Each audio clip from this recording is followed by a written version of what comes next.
Good evening, ladies and gentlemen. Calling January 23rd, 2020 regular council meeting to order. First order of business is the agenda. Administration, do you have any additions to the agenda? No, there isn't, Your Worship. Council, are there any additions? Councilor Taylor? Yeah, item 8.3, traffic study comments.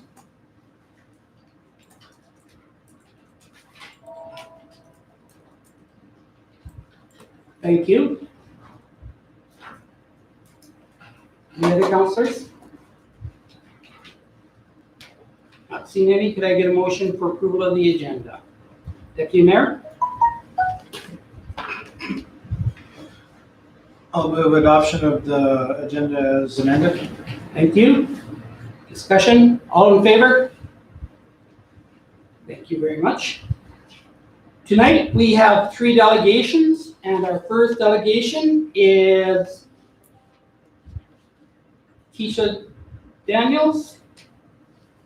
And I would invite her to come to the front.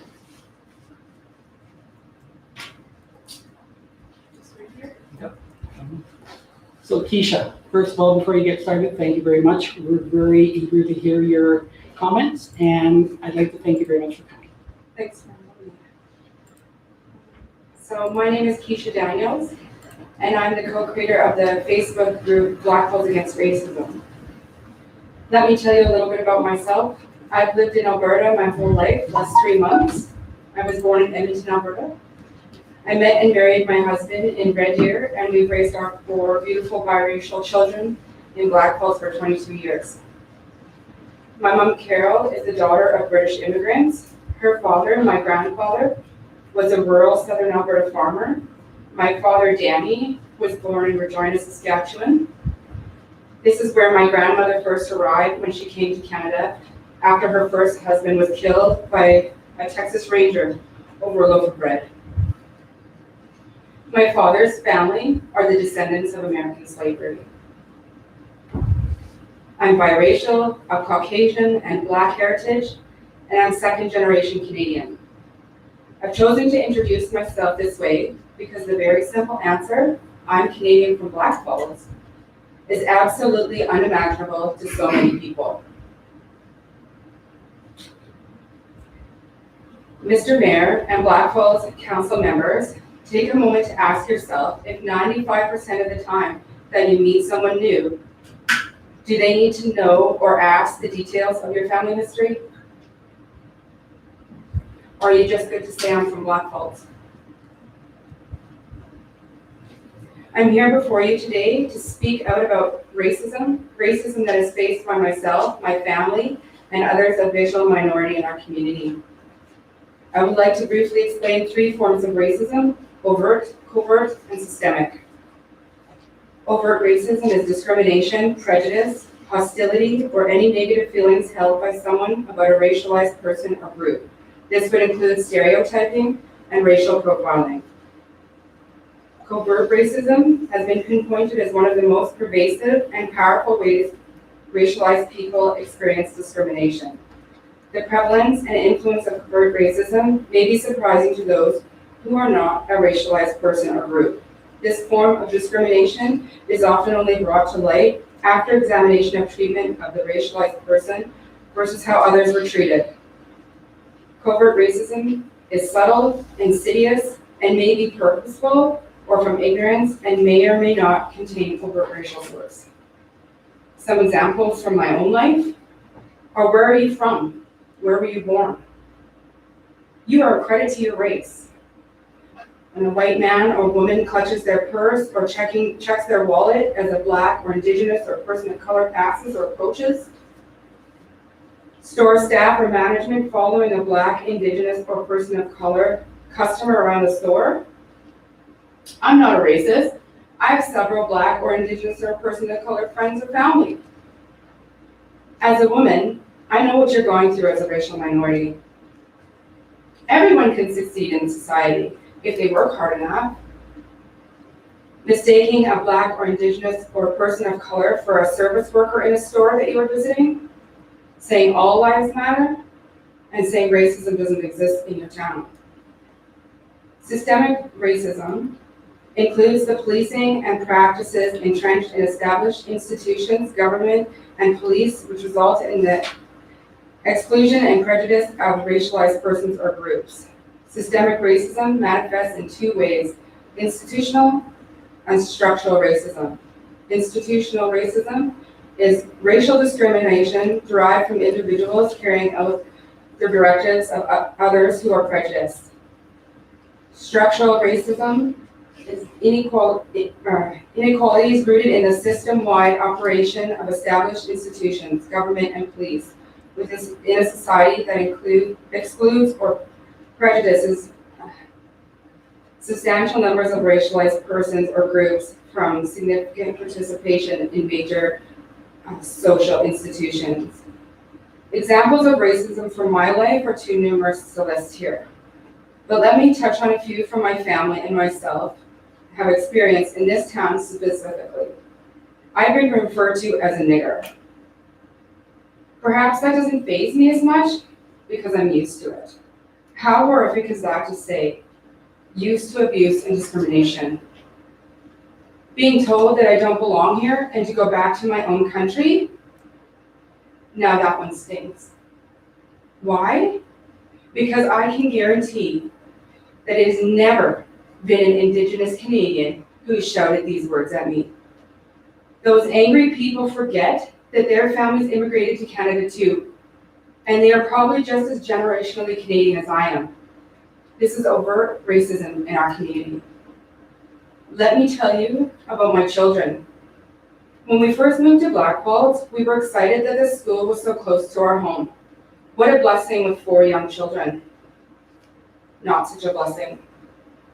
My children, except my oldest and my youngest, only attended kindergarten in Blackfalds. When my oldest daughter Justice entered grade 1 here at Iron Ridge Elementary School, this was where my beautiful 6-year-old first learned and experienced racism. There were a handful of incidents that year, but let me tell you about when we made the decision to pull her out of the Blackfalds school. Understand that you might not understand, because you might just think that this is a harmless child's game.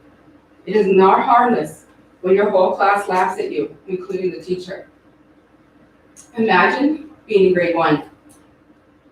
I spy, with my little eye, something that is brown.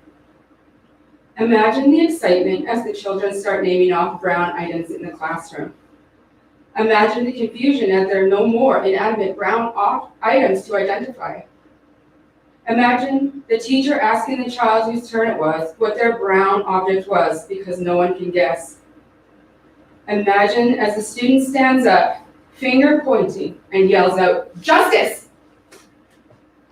Now imagine being Justice. Everyone looking at you, everyone laughing, including the teacher. Can you imagine for a second what that would do to a child? Can you imagine for a second what that was like as her mother? To have to try and explain why some people see her as different. To have to explain racial prejudice to a 6-year-old. To go to the school with her the next day and speak with the teacher and the principal just to have them laugh it off again. Wave it off as a game, and kids will be kids. I'd offered to do a presentation at the school on the subject of racism, but the principal at the time did not think it was necessary over a few incidents, that it was not a problem. This is overt, covert, and systemic racism in our community. But oh, Keisha, justice has grown, and that was forever ago. Surely it's not the same now. People change, you know. Let me tell you about my youngest son, Emmanuel. Emmanuel spent until grade 6 in the regular Catholic system before I moved him back to the public system. He was at the outreach in Lacombe before I moved him to Blackfalds Iron Ridge Junior Campus here in Blackfalds for his grade 9 year. Life at the school did not seem so bad for him, other than a few bad apples. Emmanuel's discrimination did not kick into high gear until the end of his grade 9 year. When my son's name was called at his grad, a group of boys booed him. Angry, I got up from my chair and spoke immediately with the administration at the school. Nothing was done, other than to call my son to the office and try to make him name those boys who had been booing and harassing him. He felt pressured and intimidated by the admin staff. What most people may not know is that by naming their antagonists, children at school can and do suffer more at the hands of their oppressors, no matter the form of bullying. He was afraid to speak up. The admin did not need to involve my son, as I had snapped pictures of the boys who booed him. They were sitting right in front of our family. Pictures of the perpetrators is not enough proof of identity, I guess. Grade 10 and 11 have been horrific for Emmanuel. He is harassed daily. He has been called a border jumper, a dirty Mexican, a beaner, a nigger, and the list goes on. But Keisha, the high school's in Lacombe. Here's the thing, our Blackfalds children go to this school, and some of the same boys that booed him at his grad are some of the same kids who are harassing him at school, along with other students at the high school. It is not just at school. These kids have gone his gamer tag and go after him on the PlayStation. They go after him on his social media. I have read hateful and racist messages from children right here in Blackfalds.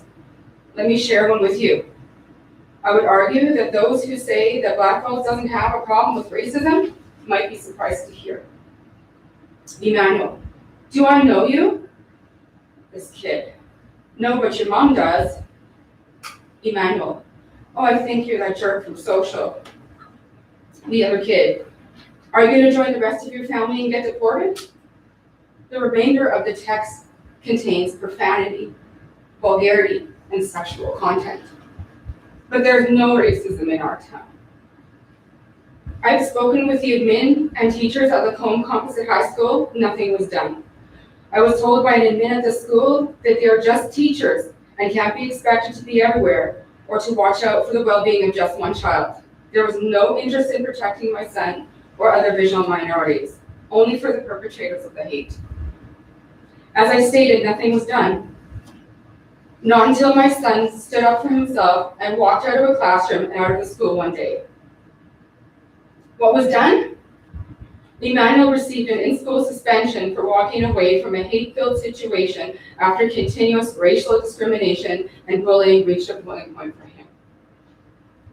The day Emmanuel received his suspension is the day that I learned the magnitude of what he'd been suffering at school. I learned through an angry, frustrated mess of tears that although I knew some of his story, I didn't know it all. He was afraid to tell me because he knew that I would fight for him, and he knew that for him, it would just get worse.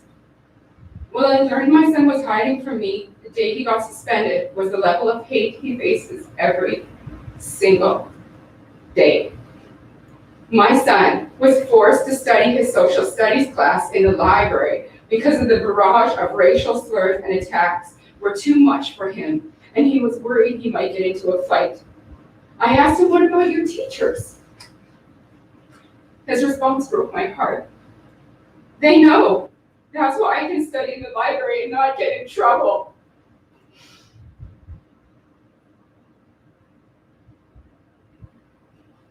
There is not a problem with racism here. This is only an American issue, right? At the meeting with a member of the school's admin over Emmanuel's in-school suspension, we were told, well, we do live in central Alberta. In response to Emmanuel's story and my previous letters and discussion with the school admin.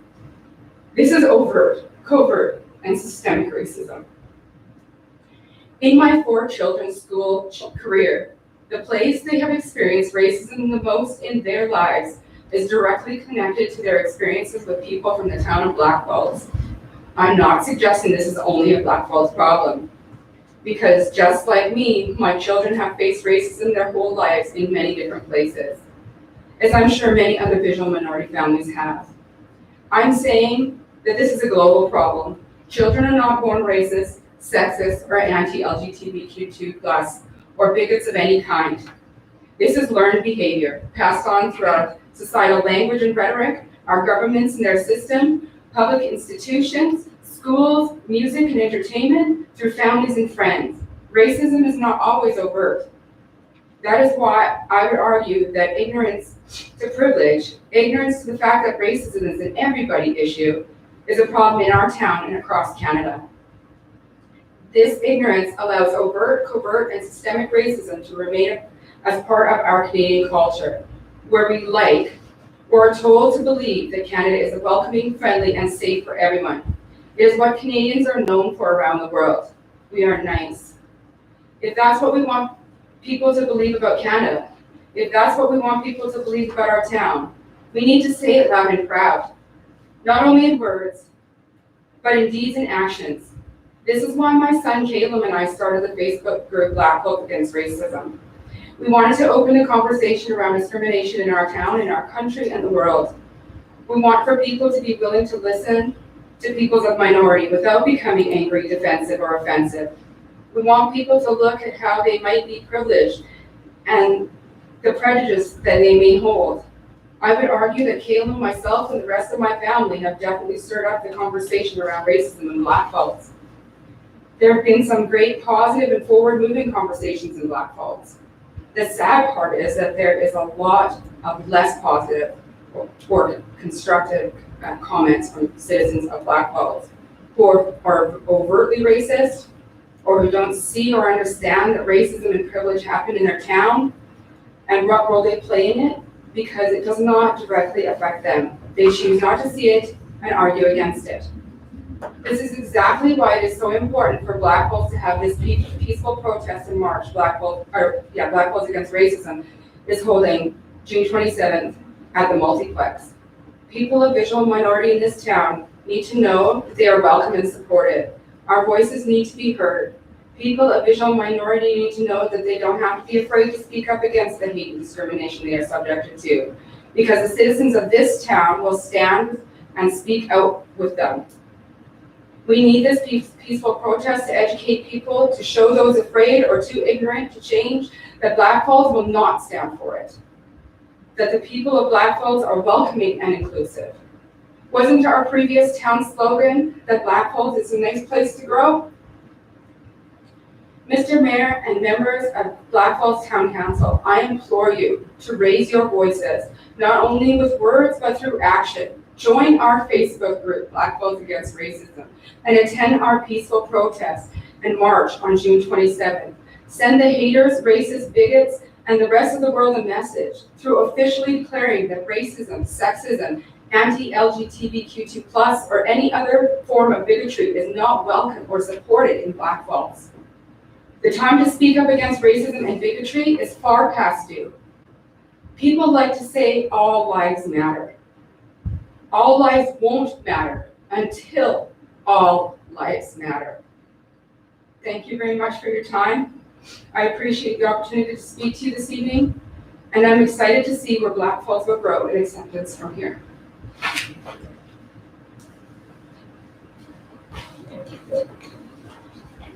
Thank you. Let me begin by thanking you for attending tonight. By sharing your voices and concerns, you are helping make Blackfalds a better community and a more welcoming place to call home. Blackfalds Council and I are with you in this goal. I recognize that no town, city, or community is immune to discrimination, racism, and the effects they bring, Blackfalds included. Please know that Council and I hear the need for universal change and acceptance. We believe that the core of this community is its people, and as a council, we will listen, we will educate ourselves, and we will continue to work hard to make Blackfalds inclusive for current and future generations. With regards to the upcoming gathering, I will be there. And I know that as we move forward, we will take into consideration the COVID-19 and we'll work together to make it a safe rally. I am proud that our community will be joining to stand together in harmony against racism and acknowledge the value of Black, Indigenous, and people of color. I look forward to this Saturday. Thank you very much. And I'd like to open it to Council if they would like to make comments as well. Councillor Taylor. Well, first of all, I want to say to you, I'm sorry to hear. I know what the feeling of oppression feels like. I know that from carrying what my dad carried. Now, he wasn't Black, he wasn't Indigenous. His family came from Romania and Austria, but he suffered greatly when he was growing up. He was taken away from home, he was used for work. He was literally a slave until he was 13, and then he was on his own. So I understand a lot about the feelings of oppression and what it does for family members who carry it. I understand that. I know through Blackfalds, we have done several things. We've worked with the police in educating the bullying program, and the police have worked closely in dealing with all the things that bullying, all the things of oppression through their education program. Also through, as a member of CAPE, we also were instrumental in welcoming communities. Through Central Alberta Economic Partnership, Central Alberta initiated welcoming communities, which was we were dealing with a lot of foreign workers coming into our country. And not all of them were being welcomed in their communities, and there were a lot of problems. And we stood up and listened to the concerns from all parties, because all parties need to be listened to, and came up with a document that got adopted through Central Alberta, through AUMA, through the province, and to the federal government, to Mr. Harper. So we changed a lot of immigration laws at that time. So Blackfalds has stand up quite strongly. I do hear what you're saying. I know that if you go back in history, it's not just Black people that have been oppressed in Alberta. If you go to northern Alberta, you will know that there's a lot of French-speaking people. Those people were promised. They came from Eastern Canada, promised beautiful farms, and they sold everything and came, and then they ended up with swamps. Oppression has happened through our history, and it is a problem. It is a going thing. I know one thing to get over it, though, and to change it is love and forgiveness. And I just hope that, I know that those two tools are fundamental in overcoming both of that. Some people cannot change until their tank is full. So I just leave that with you. I encourage you to check out our group, Blackfalds Against Racism. We are an anti-hate group. Councilor Stegman. I just want to say thank you, Keisha, for coming to talk to us today. I know it's not easy to stand up in front of all of us and speak as bravely as you did. And my mother's heart hurts for you and your children. And I'm so sorry that you have had so much hate and discrimination in our community. And I will be there on Saturday. And I'm sorry.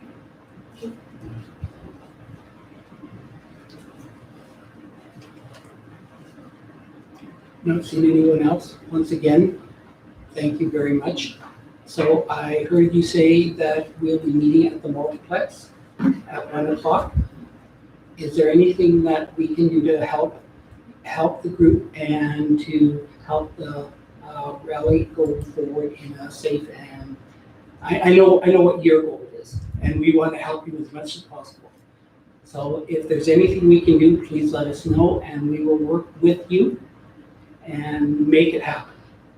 And I look forward to, again, walking with you and talking with you. Thank you very much. Thank you very much.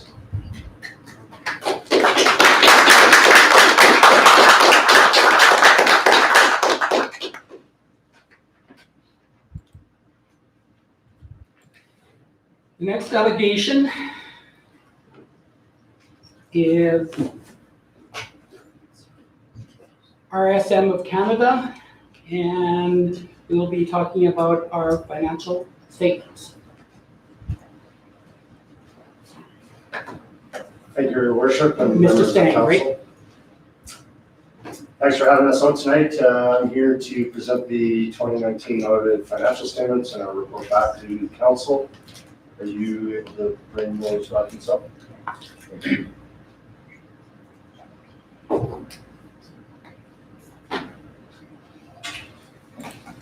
So since the report to council is, back to council is the first document, I'll start with it.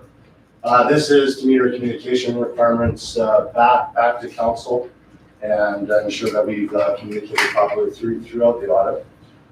Just running over to, if we can jump into page 2 at the top there. Next one over. So materiality. Yeah, sorry, keep going. You're going the right way. Okay. Yeah, that one right there. Materiality. Yeah. Take it up. Could I just interrupt for 1 second? Yeah. Just for those of you who have come for other presentations and that, if you're not interested in staying, we invite you to stay for the whole thing, but if you're not interested in staying, we do not consider it impolite to leave during presentations such as this. So again, we invite you to stay during the whole thing, but if this isn't your cup of tea and you don't feel like staying, we don't feel that it's impolite to leave council chambers early. Sorry, Mr. Stan, go ahead. Oh, thank you. So when we conduct an audit, we set what's called a materiality threshold for the town of Blackfalds. That was $550,000 for 2019, and that's based on total revenue. So as we're designing our test, we're trying to ensure that there's no error that will accumulate up to that threshold as we're performing our testing. I'll jump here over now to, in this document, just to the page number 5 at the top of it.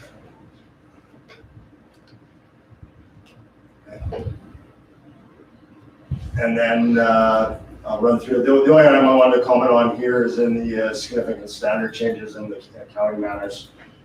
One standard change that's upcoming is with respect to asset retirement obligations.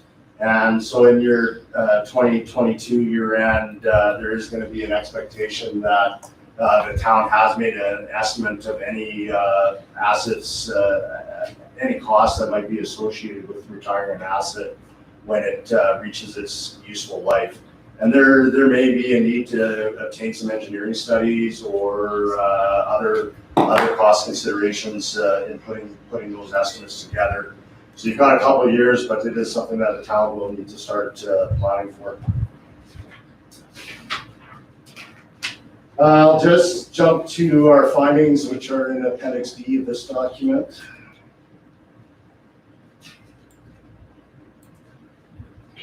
So as part of the audit, we do have to consider illegal acts and fraud. I'm happy to say that we didn't identify any illegal acts or fraud as part of our audit.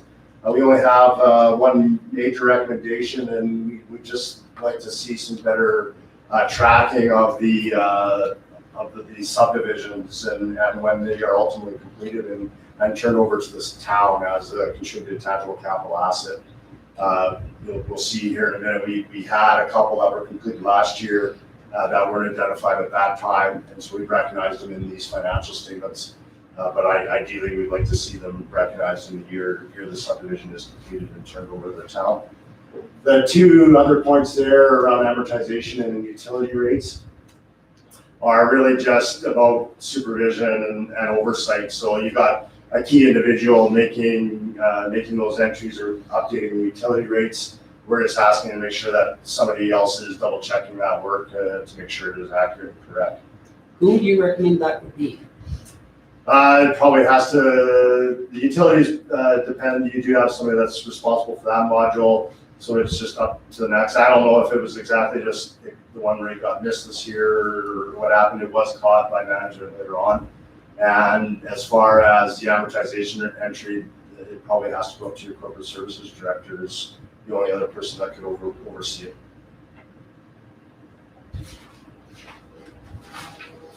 Our audit, we will be issuing a clean audit opinion, which is the Appendix C that's attached here. So we do believe that the financial statements I will be running through briefly shortly here do present fairly the financial position and results of the operations for the town for the year ended December 31st, 2019. And we have conducted that audit in accordance with Canadian generally accepted auditing standards. We expect that we'll issue our report tomorrow morning once we finalize our audit process. The last, I'll jump over to Appendix F now. This is just a summary of the 4 adjustments that we did identify as part of the audit. Nothing I'm overly concerned about here. One was just to adjust the equity for financial statement presentation. And that's the same with the education requisition. It really is just a presentation entry. And then it's just the timing of the recognition of certain of the MSI funding, which is the last 2 entries. So because the 2019 applications weren't complete and the funding provided by the province yet, we aren't able to recognize those in the financial statements. And then the last entry is recognizing effectively the 2018 funding that was received in the year. And then the last page, Appendix G of this report, goes through our unadjusted items and errors for the year. You'll see here the $3.3 million one is related to the contributed assets. Because it should have been recognized last year, it shows up on this statement, but we feel that because it is just a contributed asset and just a presentation type issue, that we didn't need to go back and restate the 2018 financial statements. And then we also did not record the amortization on those assets in the current year because the error was identified quite late in the audit, so we just did go back and adjust that. Overall, the net impact of these errors would only be a $48,000 change to the financial statements, which we don't feel is significant to them at all. Any questions from that document before I move on?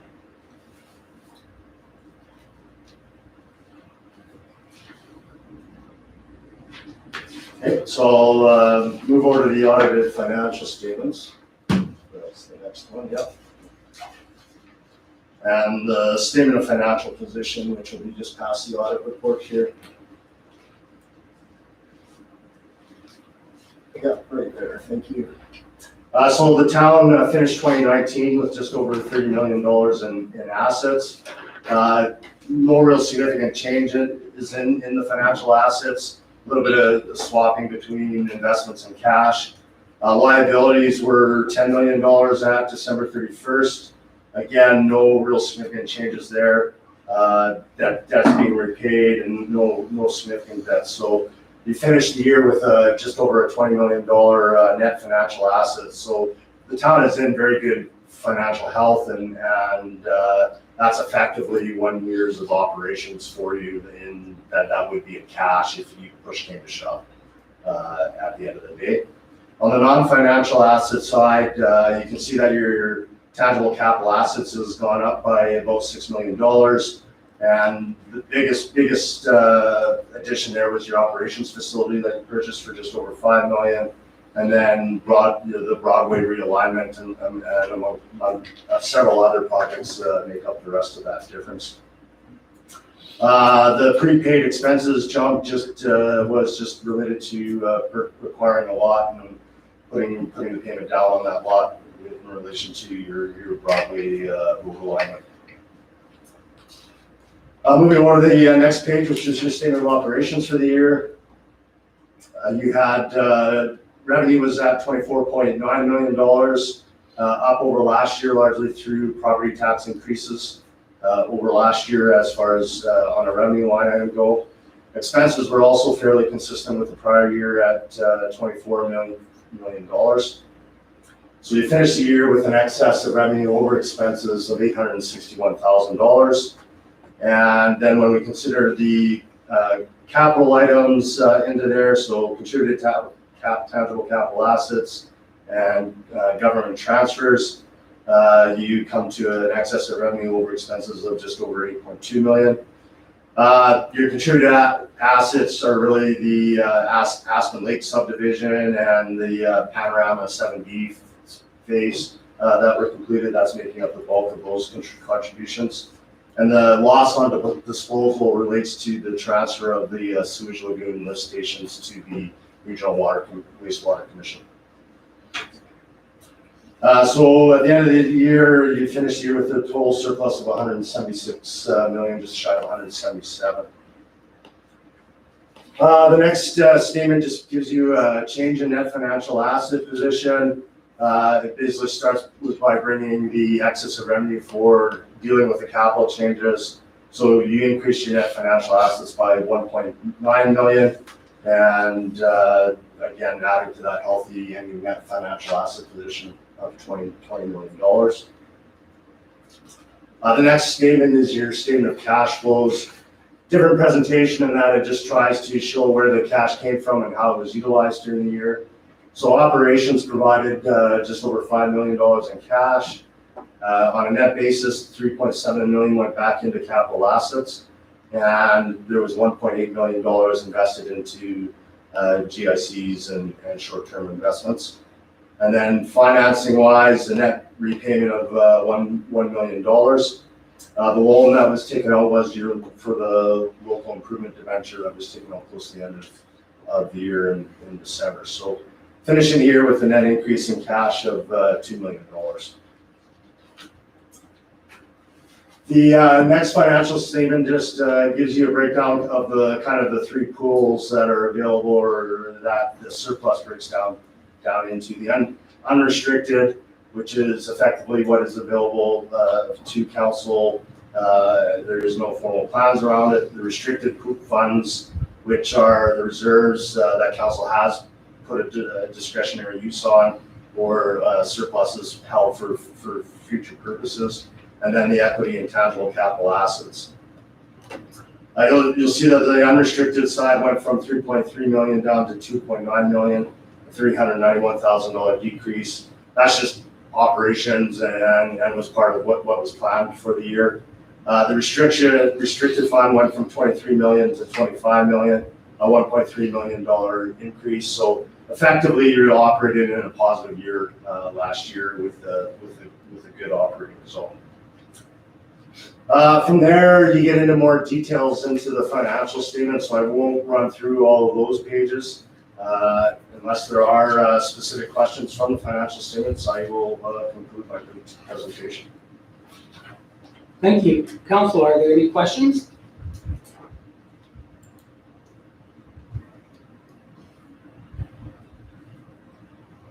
Doesn't appear to be any. Yeah, just say thank you to management and staff, especially Darrell and Justin, for all their support through the audit. We were wrapping it up through the pandemic, and I appreciate all the support the staff provided us to do that. Thank you very much, and we appreciate you coming and presenting these. It will be dealt with later on in our council meeting.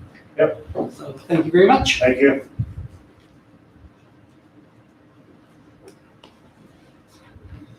So now we have Prairie Bus Lines, and Director Warren, you're going to introduce the subject and Yes, thank you, Worship Council. So we have Pacific Western group of companies here tonight. So we welcome Jess and Crane, I believe it is. So Jess will be doing the majority of the PowerPoint presentation, and then he'll open it up for questions. I guess what I will say too is that the request for proposal for the transit services closed about a week and a half ago. We received one proposal, and tonight Pacific Western is presenting on that proposal. so just for clarification, Director Warren, what we're hearing tonight is just an expansion of what they might be able to offer. We're not being asked to make any decisions, or we haven't made any decisions on this as of yet. Correct, Your Worship. Thank you. Yeah, thank you very much, Rustin. And thank you very much for having us here today, council and council members. We're not asking for any specific proposals, and what you're going to hear today is a presentation around the flexibility of the service and what we can potentially offer as opposed to anything that we are looking for commitments on. So what I'll maybe do is ask Scott Huckle to come up and just give a little blurb on Prairie Bus Lines. Yeah, good evening, Your Worship and fellow councillors. My name is Scott Huckle. I'm the General Manager of Prairie Bus Lines in the Red Deer area. I'm with you today as well as Crane, Operations Manager. And I think some of you have seen the Prairie Bus Lines in Blackfalds throughout the years. We've been in the, Prairie Bus Lines has been around for about 63 years. So we certainly have been in Central Alberta a long time and are part of the Pacific Western group of companies. And certainly it's been an honor to be here tonight. And I know Jess is sort of our resident expert with Southland. He's the assistant general manager there, and I'm sure he'll be able to walk you through some of this. At this time, Prairie has never ran a transit system as on demand as you're looking for. We certainly have the expertise within the company. We'll be operating it if it happens to go ahead. And we certainly do have the experience with some of Jess's help and some of the other PWT group of companies. So thank you for having us. Thank you, and your buses are definitely very recognizable around our central Alberta community for many, many years. Yes. Thank you very much. So my name is Jess. It's like Jesse with no E, and I'm going to look through a couple slides with you. I've had the opportunity to be involved in a few startups across the company and have the pleasure of having the most successful startups in Western Canada. I've been involved in the City of Calgary On Demand. I've had the pleasure of working with Cochrane On Demand. They call it Colt. Okotoks On Demand, and I've also worked with some of the oil and gas companies north of Fort Mac to try to figure out how we're going to make the service work for them, and obviously some things have kind of fallen off. But having said that, I think just the variety of systems that we've been able to launch successfully speaks to the fact that the, again, ability of the system that we have in place to work for a variety of applications. Colt was the first medium-sized town to do a congregated stop system in Western Canada, actually in North America. Okotoks was the first curb-to-curb system for a medium-sized town, yet again in North America. What we've put forward for Blackfalds, will be the first hub and spoke integrated system that's been presented in Western Canada, certainly, and I would hazard to say across Canada, but please don't quote me on that directly. But so let's go through it. I'm gonna tell a couple stories, and then my plan is to let you ask a bunch of questions, so you can let me know exactly what you're kind of looking for. And if I don't know the answer, I'll just we'll talk again later. So what we're looking at right now, we just kind of heard about this. What we're looking at now is a system that is going to provide us with a hub and spoke model. So you're looking at a system that will start in Red Deer and then move up to Blackfalds. When it arrives in Blackfalds, what we're going to see is people dropped off curb to curb. And then on specific timings, recommended by yourselves and your colleagues, move back to Red Deer at 78th Avenue. So we're going to get those people who need to have transportation to and from Red Deer, a transportation service that's going to provide them with access to their work environment that's going to be sustainable, but also less costly than a fixed route transportation system.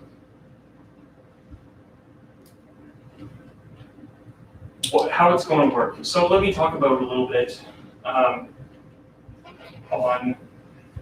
the customer integration and how they're going to interact with the application. I'm not sure if everyone has the ability or has ever used an Uber or has had the chance to use a point-to-point ridership service. Uber Eats is a great example. COVID obviously has brought us to a point where lots of us are getting grocery home delivery. What we're looking to provide is,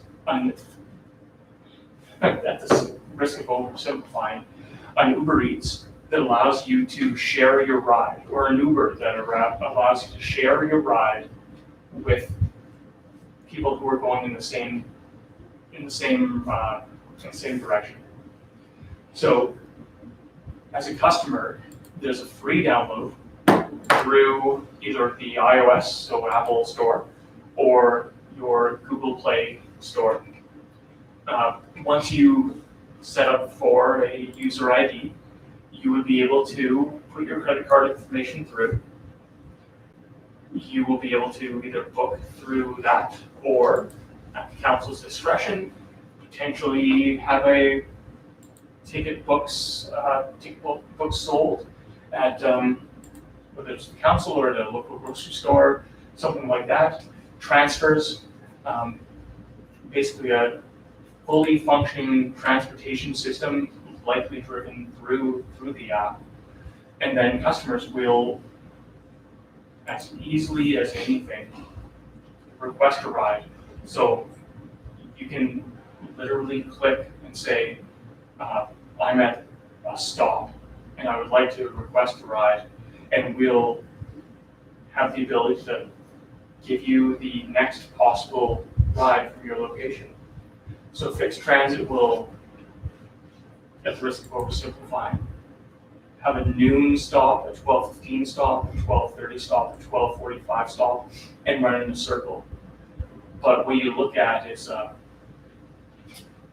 incremental cost just of running buses in circles. So you're paying for the fuel, you're paying for the wear and tear, you're paying for the driver, well, driver I guess it happens anyways, but you're paying for the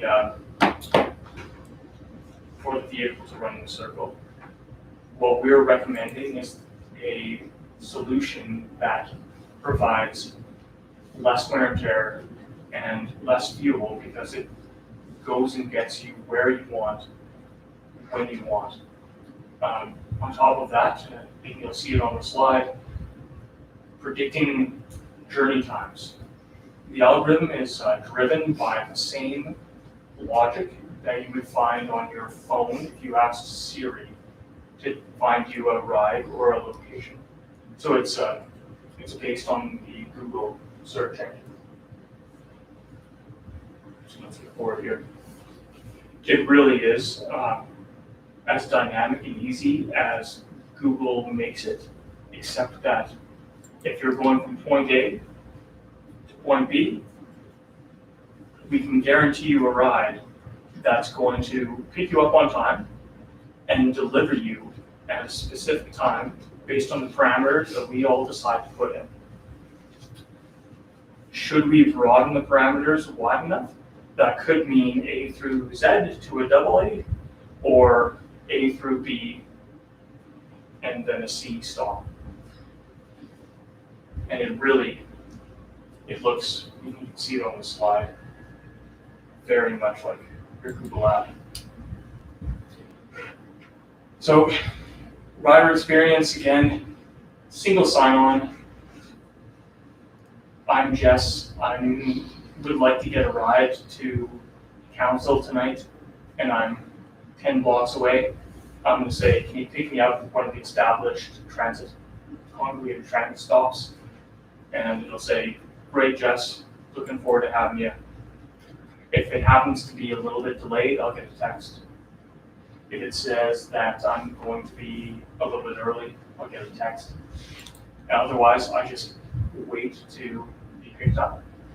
And then I wait to be provided transit. The thing that makes this unique, and I want to touch on it again, is the regional and local integration. So what we're looking to do is actually have set schedules for the regional portion, Red Deer, Blackfalds. So there's not going to be a lot of flexibility in when that happens, but when you go from Blackfalds to, Red Deer to Blackfalds, try to do it from your perspective, we'll have a bit of a milk run, grab people, bring them to a central point, and then provide them transportation to Red Deer and then back. There's also scheduling. So if you're a person who does a Monday to Friday, you need to work the 8 a.m. shift, we can accommodate that. You can book as far ahead as we decide that we want to make it happen. Typically what we see is 7 days. So we do have the ability to collect either monthly passes, or we can do, as I said, ticket books.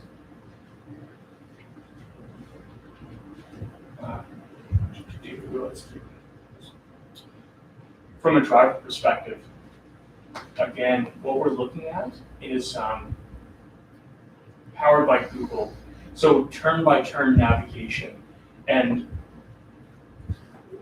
one of the reasons that I don't love this slide is that in other jurisdictions, in other towns, what we will see is that the turn-by-turn navigation, if anyone's ever used Siri, is that she's not always perfect. But what you will see is that drivers are quick to figure out exactly where the stops are, understand what that means, and when they start seeing the names of the stops, they'll have the ability to go to those despite road work that Siri might not have picked up on, to get to roads quickly that Google Maps might not have picked up on. Unfortunately, even for our Carrington-Livingston project in Calgary, they didn't necessarily figure out when Center Street opened up the entire way, but our drivers picked up on that quickly. So the net effect was that we turned up early. But when we were doing that, people got a notification and said, we're going to get there. And then our drivers waited for their customers. What's also going to be important for this project is that as opposed to a fixed transit solution, when you book on the application and you book through the application, what you're going to see is your name, your contact go into the booking, and the driver is going to have access to some portion of that information. Maybe not all of it, but there will be a roll call. So at a congregated stop, for instance, should you have 3 people waiting, the drivers are trained to say, I'm going to make this up, Richard, and just because you're in front of me, and they're going to say, I'm looking for Richard, and Richard's going to say, yes, I'm here, and we'll get onto the vehicle, and we'll click that Richard is on, and we'll know that we're collecting all the people that we're looking for. And when we are missing people, we have the ability to feed that back to the riders who have missed their ride, or potentially to our call center, who will also support the project, who will let us know that, who will feed back to the riders, it looks like you've missed your ride, and ask them as much as we want to, either why or would you like to rebook at our discretion. From an administrative perspective, we get a lot of data. So from peak times to most popular stops, we see all of that, and you will too. And part of the proposition that we're putting forward is the ability to flex how much and how often we have vehicles on the road. So I'll tell you a story about, 2 stories. One is about COVID. In every project that we've run, we've had the ability to reduce service hours. That hasn't been the case for everyone who's run a transportation service, especially a fixed route transportation service. We've all seen our ridership reduced by 70%, but in terms of on demand, we've seen our costs to the customer reduced less than 15%, because we simply have the flexibility to take a vehicle off the road, and when it's not running to and from picking people up or going in a circle empty, we just sit on the side of the road. It's it's kind of brilliant.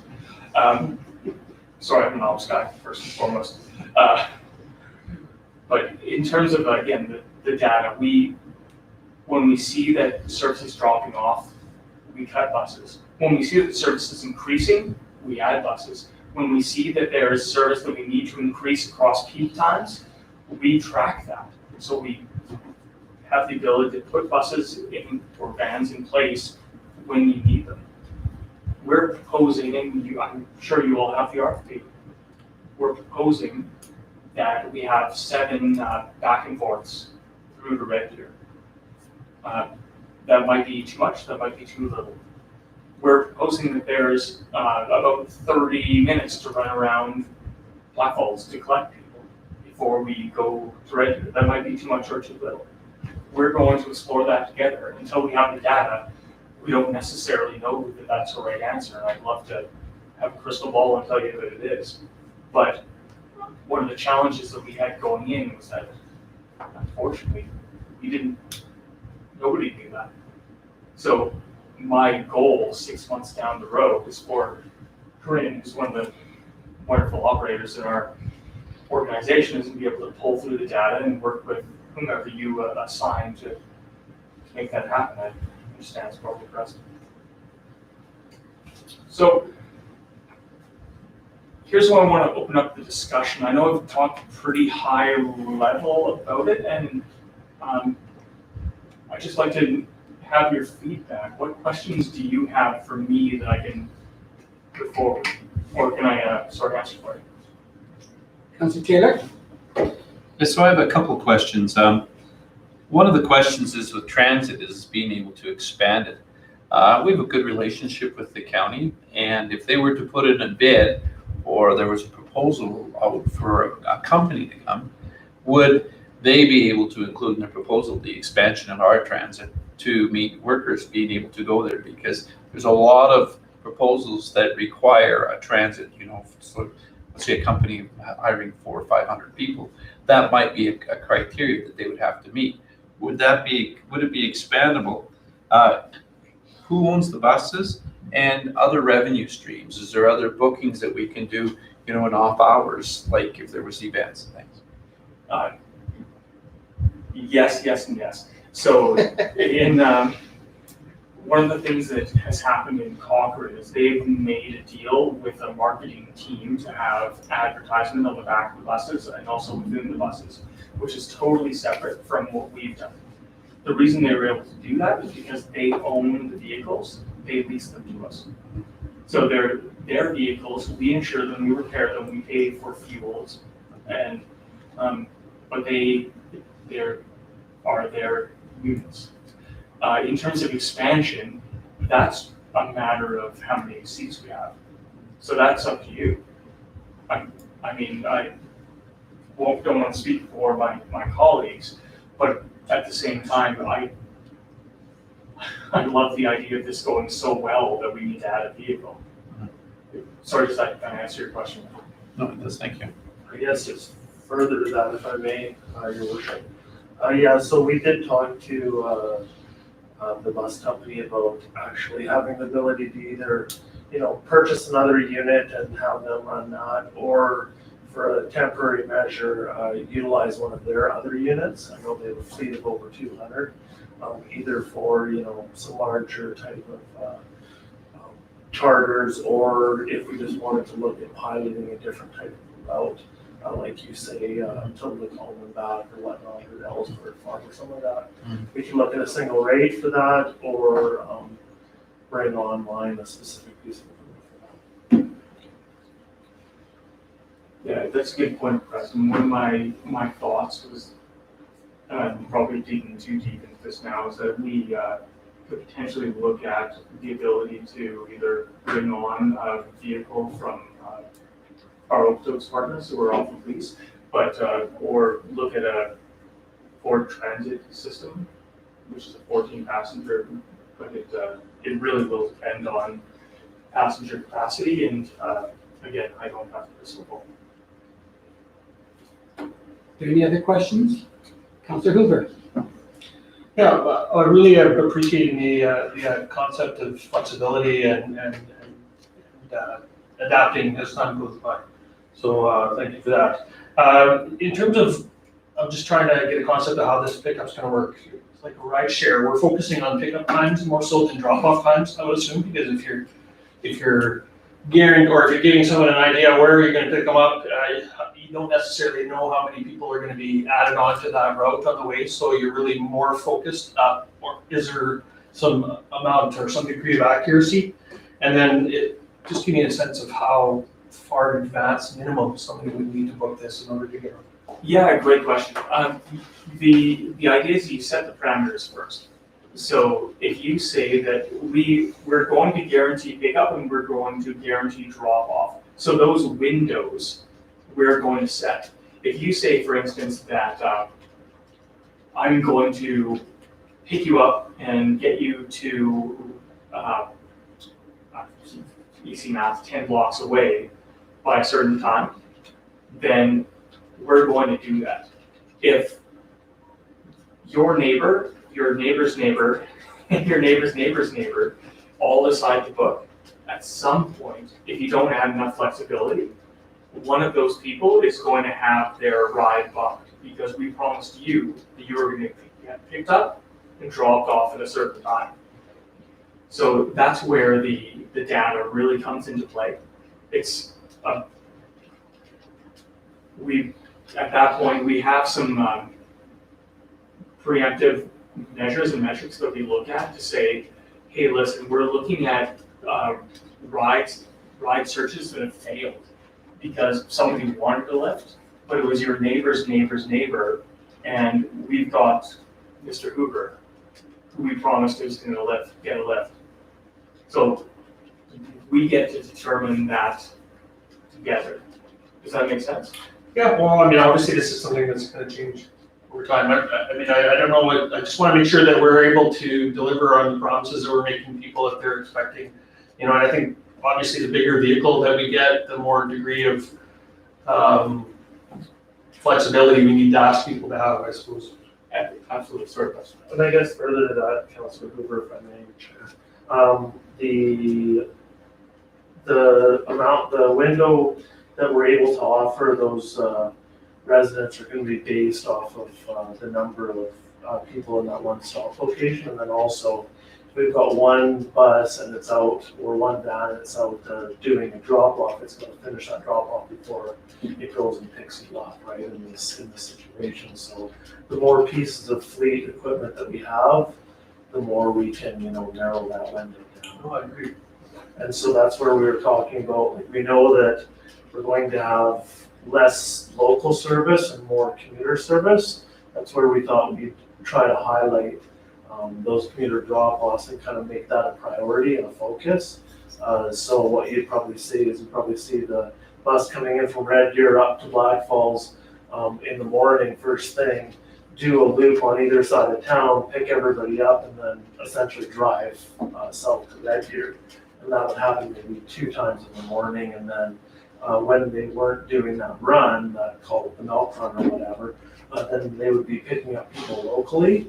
And so that's going to depend on what level of service we set up as a council and through administration. Councilor Swab? So how many seats when you have to put a wheelchair in does it take out, and how do you secure the wheelchair into the van? Well, the short answer is it depends on the piece of equipment. Sorry, Yeah, sure. So through the chair to Councilor Swab. So there was a submittal for one 8-passenger 3500 Ram with a wheelchair accessible type of unit. So that is one of the fleet vans that are available through Okotoks. But so that van itself, so the normal standard for a van is 8 passengers, so it's 7 plus the wheelchair. The wheelchair is actually strapped in because of the requirements under Transport Canada for a van. But that being said too, and they're also low floor.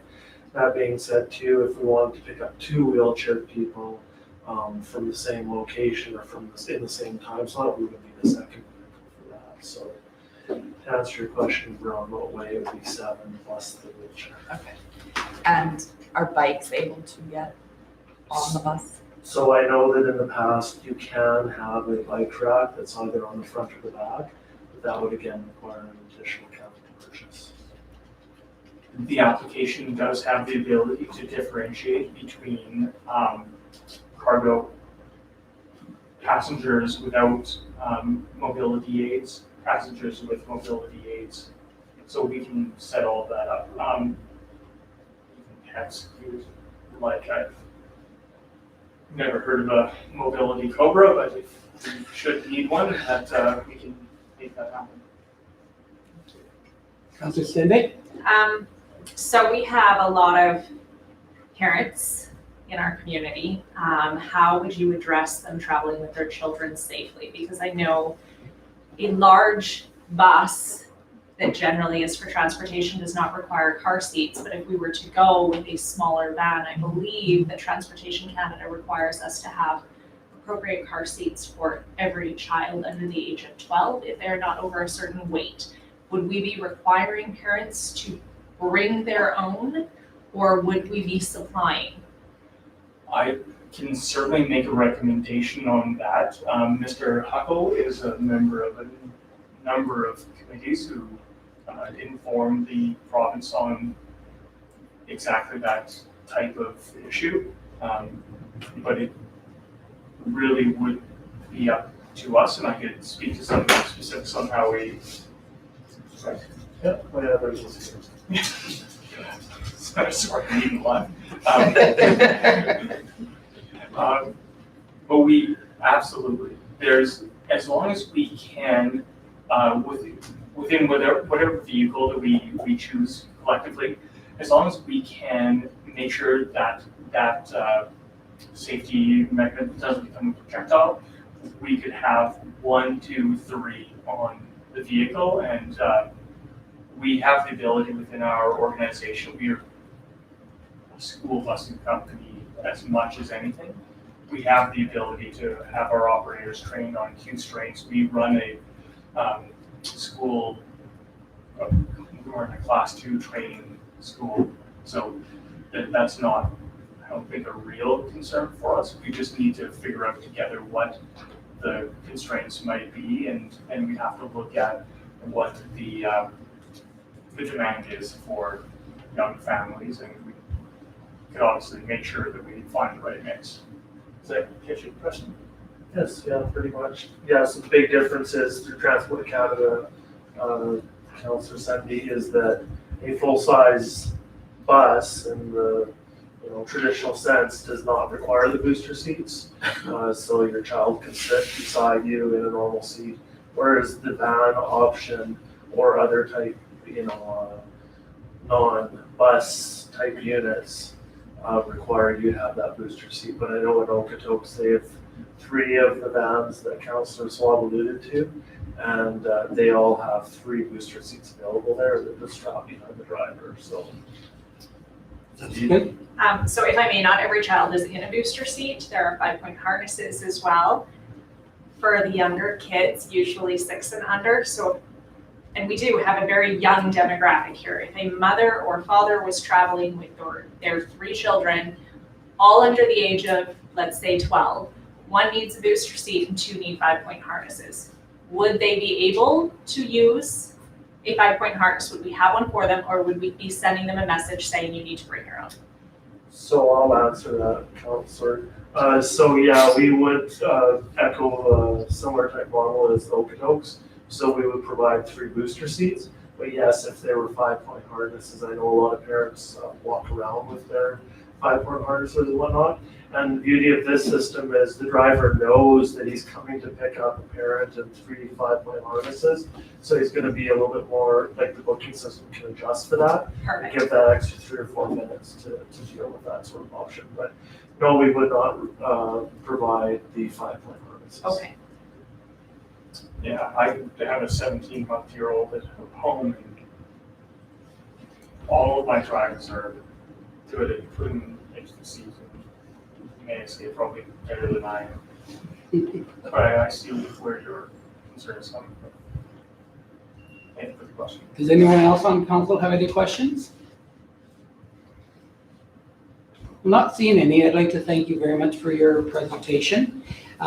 Everybody in attendance and listeners should understand that this presentation was provided so that council and our public can have a greater understanding of options that may be provided to us when our current boat system ends. At this time, the RFP was to provide opportunity to see what may be available and the cost for the service. Inclusive in this is a question as to what type of vehicles we would require. Council has a great deal of work to do before we place this or any other busing option on our agenda as a decision item. So I really appreciate you coming out and giving us this broader view of it. I think we've learned a lot and have come away with a greater understanding of the possibility that this option would provide. Thank you so much for your time. Thank you.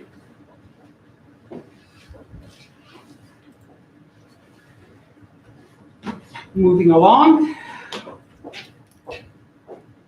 Business 6.1, and we call on CAO Thompson to provide us with the CAO report.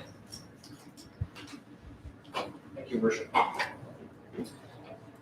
Just looking over the last month, our municipality's response to COVID-19 still remains to be one of our key day-to-day activities.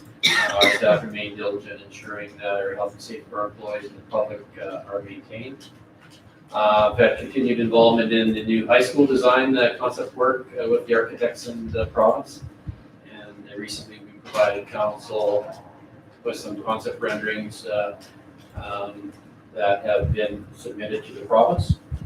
We're currently working with Stantec in coordination of the offsite improvements required for Leanne Road and Duncan Avenue. So we're looking at what those cross sections will look like and moving forward with that in concert with the high school. My understanding is that development permit has to be taken out for mid-July. It's one of the requirements of the province, so we will be seeing that very soon. Multiplex expansion is another major project requiring significant oversight. In addition, we've been actively pursuing sponsorship opportunities for this project. Council administration are bringing the update of the municipal sustainability plan closure.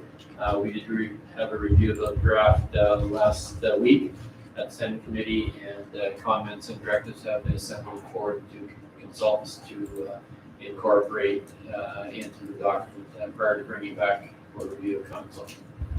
I attended the multiplex expansion groundbreaking ceremony last Friday.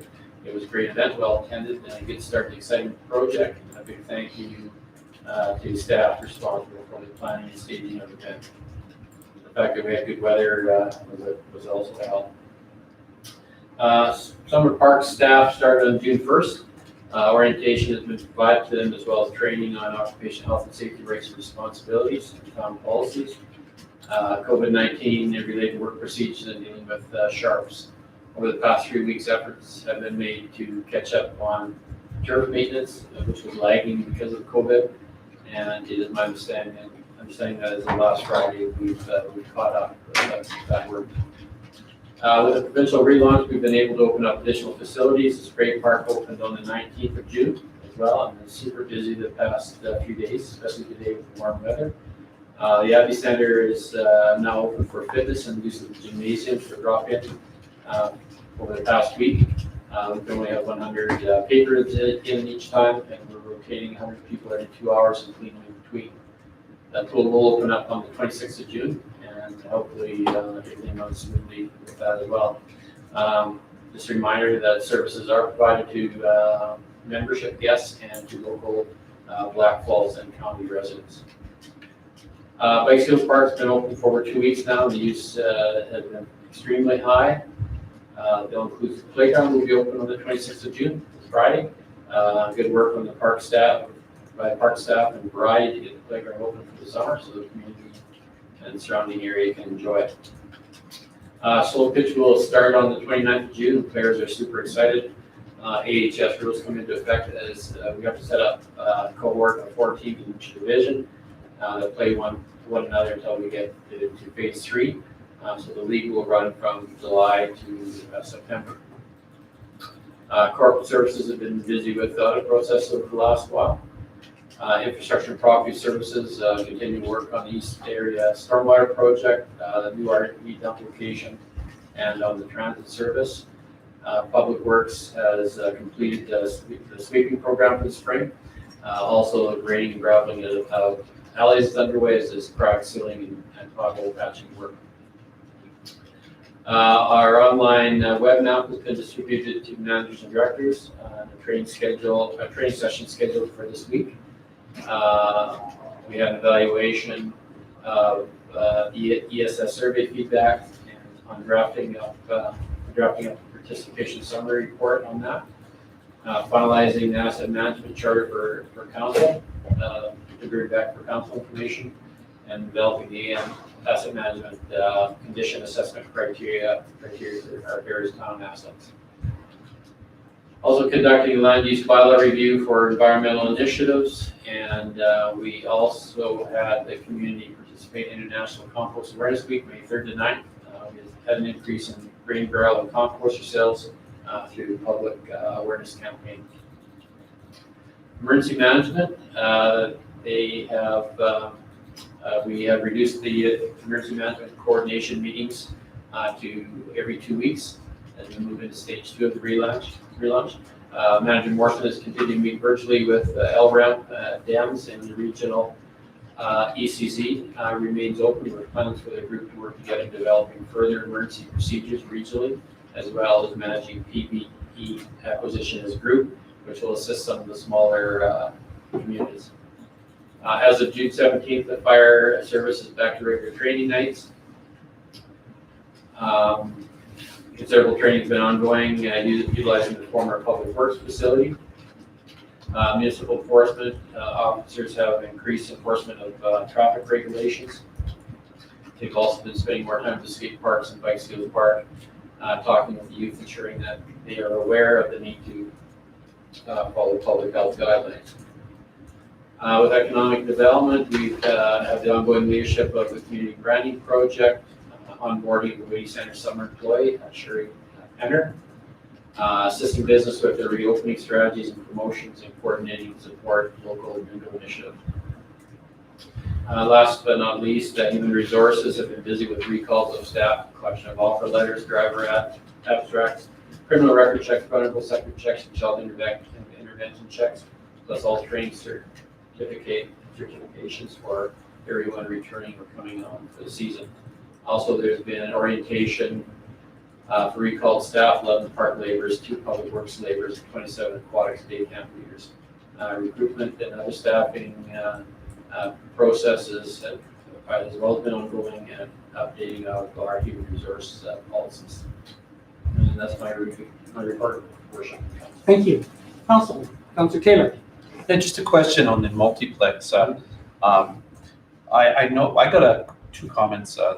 One was Stantec. I know they didn't get recognition when we were having a celebration night, and I spoke with the mayor, and I didn't believe he spoke with Todd. But the other one, I came from a member of the Ag Society and said, they were surprised that they didn't get an invite. And I don't know if that was an oversight or not, but they work with DIDS for the fundraising, and we also rented for $1 from them. So I don't know if there was something we maybe to address that, to send a letter. I would have to say it was probably an oversight. We would definitely contact them. Thank you. Stantec, the outside, the civil work is considered as a separate project from the facility itself. But we have reached out to Stantec as well. They were invited to be at the event. Yeah. But we're looking at that project starting next year as kind of a. And I would like to thank Councilor Taylor for pointing that out. As he mentioned, I did talk with Stantec representative Todd, who was in charge, and extended the fact that they could have been recognized there. The Ag group, again, is a group that most probably should have been mentioned and invited, and I hope that we can reach out and in future events, for sure, make sure that they are included. Councilor Stenbeck? So I'm just curious what type of numbers we've seen since the Abbey's reopened.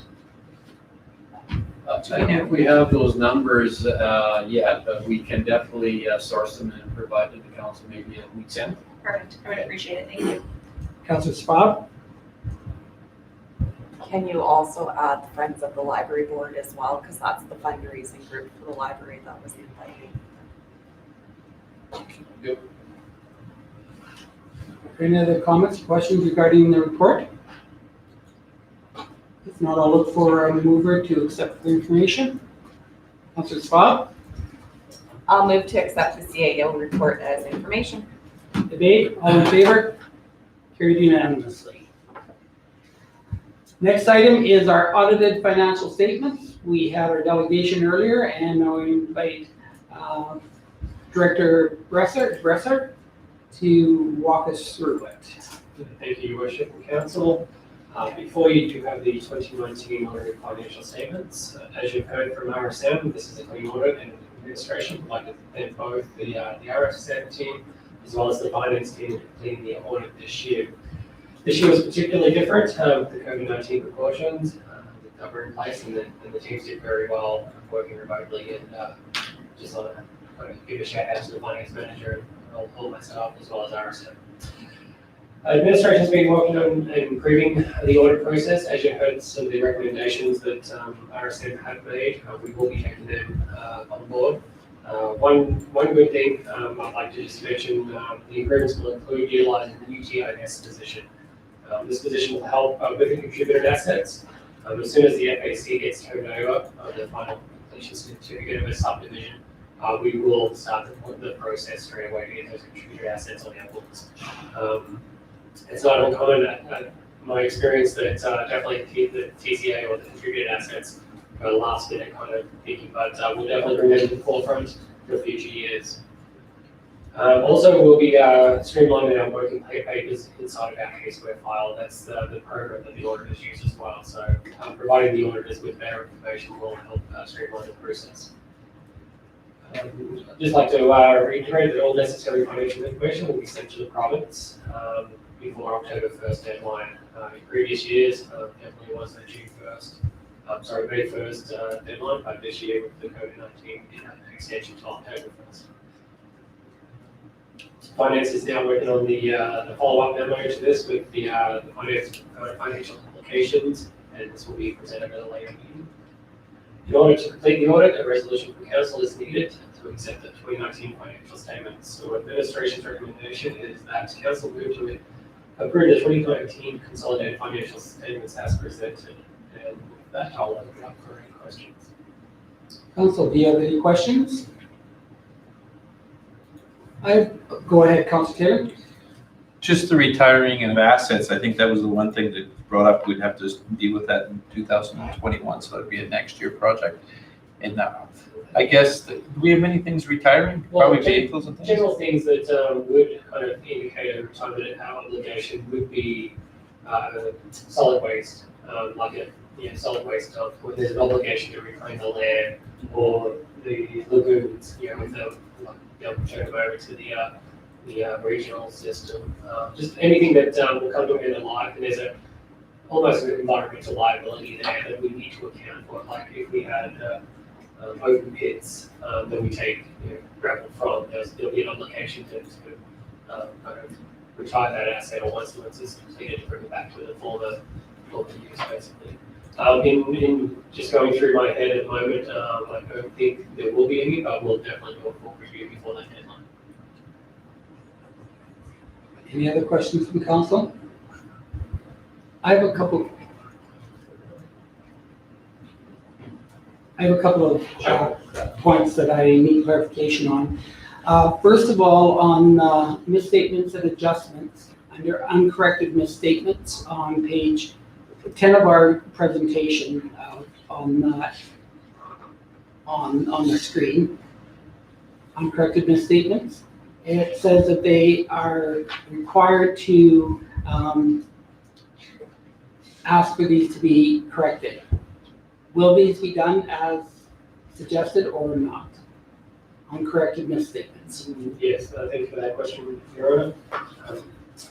Yeah, these are immaterial in that effect, and they will not be, we're not required to reinstate or change. But they're required to ask you to change it. They pointed out that they potentially could, but because the overall effect is $48,000 in a quite a large budget, we're not, it won't materially change the statement if we don't. Okay. The second one is, could you go into more detail on the tangible asset change that was made within the reports, 3,324,578, that was not, that was put in apparently on our accounts and then taken out and moved around? Sorry, are we listed on the unrecorded misstatements? Deficiencies in internal controls, basically on page 13 of 53. So that was the 3.3 million? Yes. Okay, so that, once again, the process of the contributor assets posed a problem this year. Definitely in the 2018 audited financials, there was some assets turned over from developers to the town. These were not recognized in 2018. They were recognized in 2019 as an in and out. So there's a net increase in assets and there's an offsetting revenue. That's the way that you kind of account for if the town had have built the roads or the subdivisions, that's the revenue that we would have had to pay. So the net effect is zero. And our assets went up, but we had to offset it by the revenue. So that was corrected in the year that was found in 2019. Okay. And the last one, I'm going to make a statement that I think I've made at every budget that I've gone through for the last 5 years, and that's my request that the revenue and expense on our budgets that are presented show how they can be directly attributed to the financial statements, because we do it by GL codes as opposed to object. And when you're trying to compare back and forth, they don't necessarily, you have to do a lot of manipulating to find how close management administration was to even get to those numbers. And so I'm wondering, is there any way that we can coordinate it so that when we're looking at them at budget time, and we're looking at the 2019 figures that have been brought back to us for our budget consideration for the 21 budget, because we go all the way back to 19 as our last actual amount, that we can see how close they were in effect. Yeah, thank you for that question. And definitely the audited financial statements is a complex document that takes a lot of reading and a lot of understanding. So I appreciate that comment. Definitely the way we budget and the way we have to present financial statements are two separate things. As you're aware, Section 276 of the MGA requires the general accounting principles be applied to the financial statements. Where our budget, we go from costing center or department. One thing that I mentioned in the last budget year was you will see the historic, that's one improvement that we'll make over last year is you'll see the 2018 and 2019 budget actuals. So when we look at 2020, you'll have line by line from the GL that we budgeted say $3 million and actuals were 3.1, and then 2020 we're asking for 3.2. So you can see that historic, relating them back to the financial statements, and because it's on a consolidation basis here by object, as you're aware, we basically take the town, wrap it all up and say, yep, wages and benefits is this number here, yet that wages and benefits are ran through 30 different departments. So definitely there's a disconnect between the way we budget and the way it's presented here. The only other suggestion that I can make is to improve the reporting is the quarterly reports kind of get broken out a little bit cleaner, but to budget the way that we see our financials, it would be a change and a challenge. I'm not trying to suggest that we need to budget accordingly, but I think that council has to have the ability because these are the numbers that we are told to accept as our financial position when it comes to our next budget cycle. So there has to be a way that we can understand how these numbers all connect with our budget when we are moving forward. Because we have to have confidence that all the numbers that were being provided at the budget for the 20, in this case it'd be 2019, for the 21 budget when we're coming for, are correct. And unless we can see a correspondence, because they're all numbers that add up to the same amount. For sure. Definitely, I'll take a suggestion and we'll definitely have a brainstorming opportunity. So you're probably referring to the statement of operations here, Yes. which is have your revenue and expenditure. So once again, I'll use our casework program to work out how we can wrap these numbers up into what we present here. So definitely we'll add that into the to-do list for the 2021 to 2023 budget. If I don't see it, you can expect that question to come back to you at budget time. And we'll do our best to present it in a way that is comparable to the financial statements. Are there any further questions from council? Does anyone wish to make a motion on Councilor Stende? I will move that council move to approve the 2019 consolidated financial statements as presented. Thank you. Is there any debate on that motion? All in favor? That is carried unanimously. Thank you. Moving forward to the utility bylaw.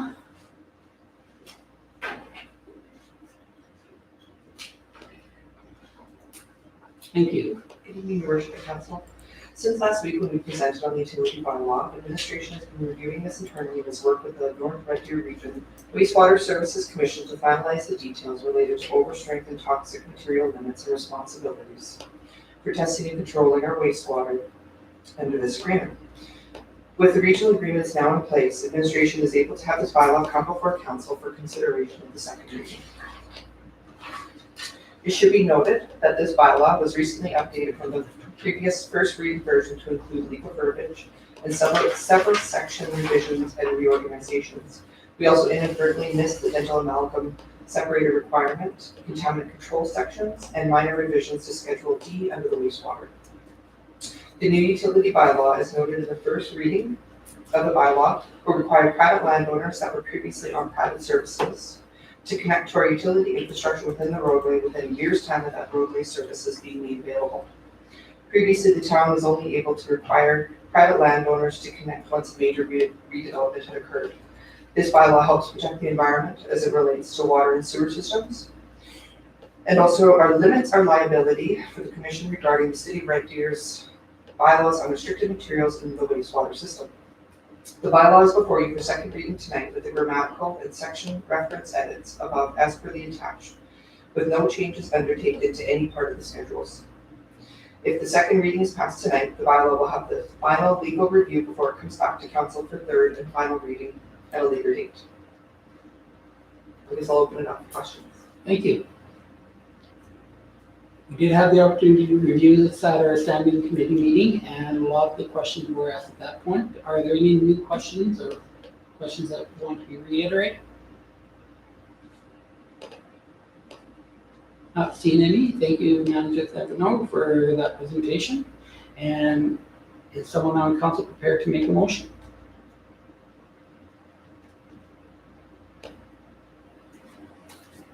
Councilor Hoover. Motion that council give second reading to bylaw 121217 being the utility bylaw. Is there any debate on that motion? All in favor? That is carried unanimously. Thank you very much. Moving on to information. 8.1, branding update.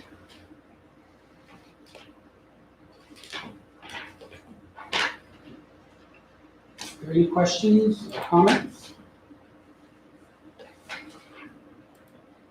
CEO Thompson, did you want any elaboration on this, or? No, Your Worship, the Economic Development Office here, if there's any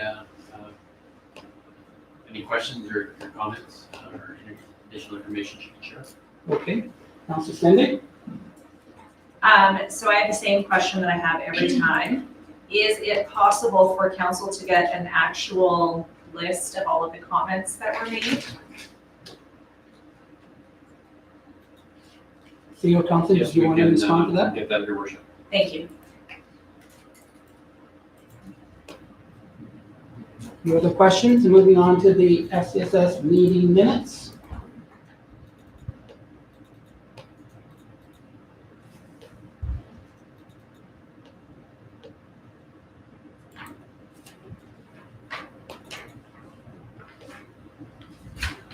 Questions, comments?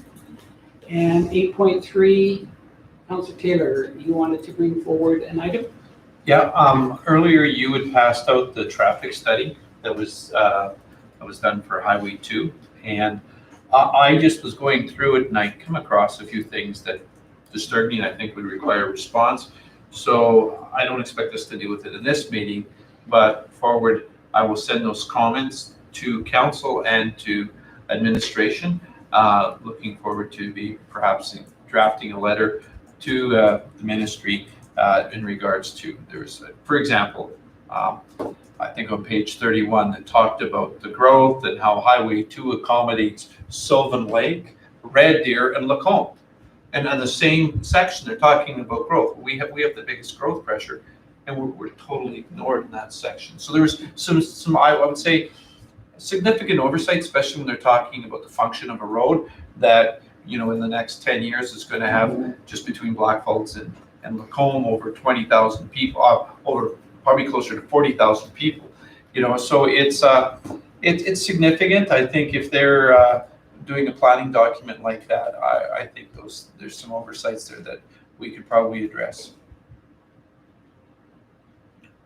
CEO Thompson, did administration have any comments on this? No, Your Worship. We look forward to getting those comments from Councillor Taylor and other council members as well. And we will meet together as administration to review those. Is council aware of what document they're referring to? The questions are good. Okay. So with that information item, I would entertain a motion for approval of the information. Deputy Mayor? I'm going to accept information items 8.1 through 8.3 as information. Thank you. Any debate? All in favor? That is carried unanimously. Tonight, we're moving back to the round table. And I'll start off with Councillor Taylor. It would normally be Councillor Taylor left, so we'll pretend Councillor Taylor is in his regular spot and he can start us off.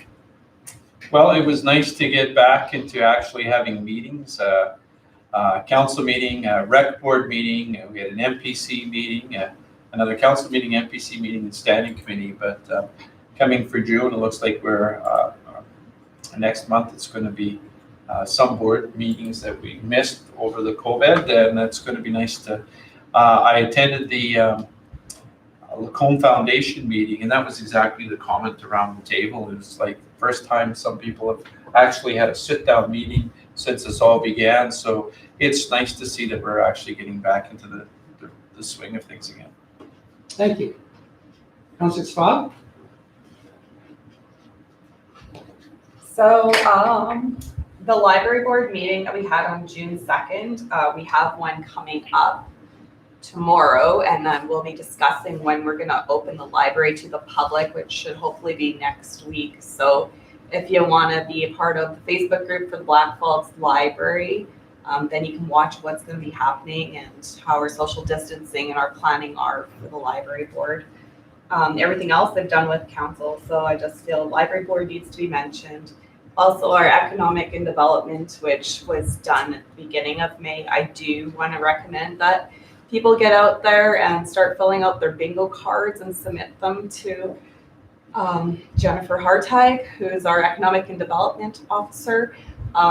It's great to see people are using our economy and helping build Blackfalds up again now that we've opened up almost all of our businesses in town. So keep up the great work and let's support our community businesses. Thank you for that. Deputy Mayor Wolford? I'll have to echo those comments as well. Came back to more meetings. extra meetings actually for the library because of reopening and getting them back and going. Yeah, can't stress enough the bingo too is get our local businesses up and running and visible again. Because, they've all been hurting. And if we haven't been looking at it lately, there was an amendment to the bingo structure that is making it easier for people to participate. Did you want to just? I don't recall what the amendment was. I know it's quite easy. Go ahead. From my understanding, they just had to fill out 5 squares. They didn't necessarily have to be 5 squares in all. Great. Okay, thank you. Moving on to Councillor Pell. Thank you. Yeah, the majority of my meetings were council and board meetings. Actually, I felt that this last month was actually slower than April or the beginning of May when we were having several emergency committee meetings at least once a week. So I'm excited to be back and that the rest of our meetings are happening in person. Thank you. Councillor Hoover? I think I went a little further back. I think for me, what the administrative cleanup was kind of the beginnings of us getting out, having not really met together for several weeks leading up to that point. I really enjoyed that. I think it's hard to, or it's easy to ignore the fact that everybody's receiving numerous emails and updates that we're addressing outside of these meetings, and I don't think anybody kept track of that. But it was definitely a time of a lot of information coming to us. So it is nice to kind of have face to face.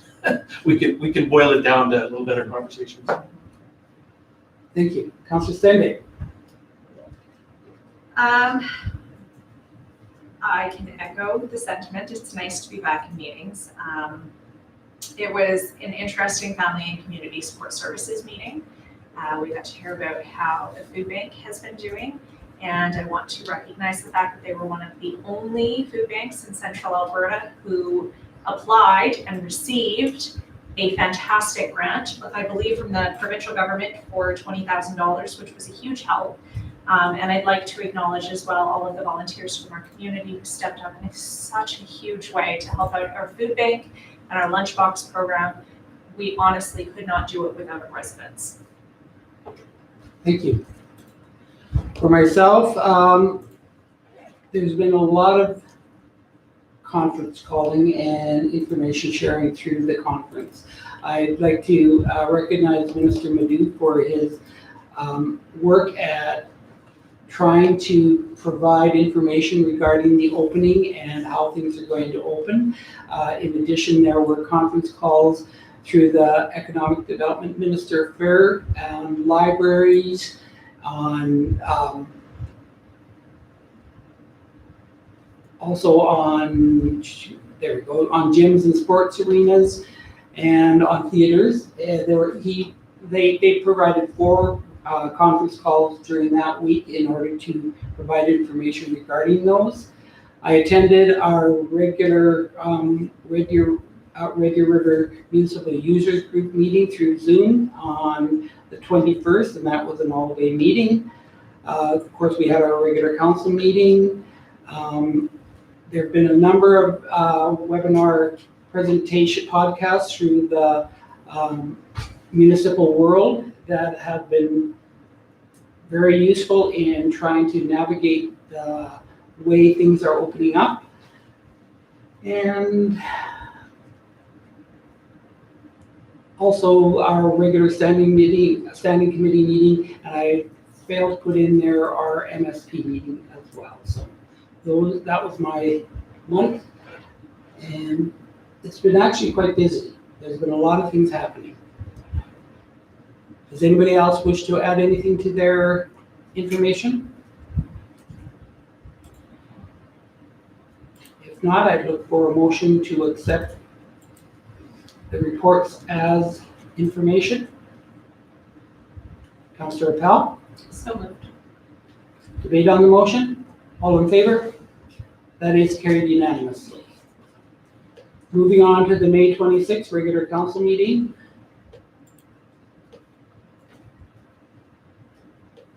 Were there any errors or omissions?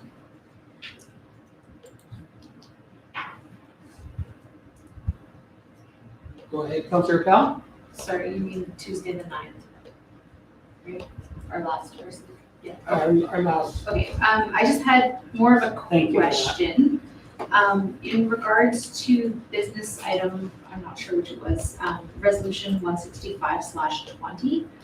My only question is the sort of preamble there talks about us applying for funds from the government, but it doesn't mention that we had a $10,000 commitment and that's why there was a proclamation.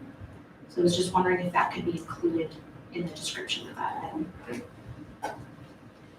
Thank you. Any other questions or omissions on the June 9th minutes?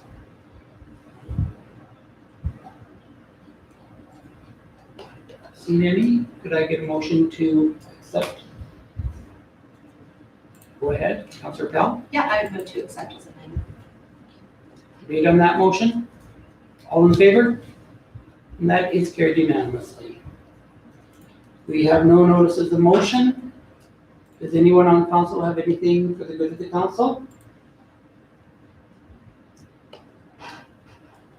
Not seeing any. Did we wish to take a break before we move into our in-camera items? Councilor Hoover? I'll move 5-minute recess. Thank you. Debate on the motion? All in favor? Break starts at 8:46.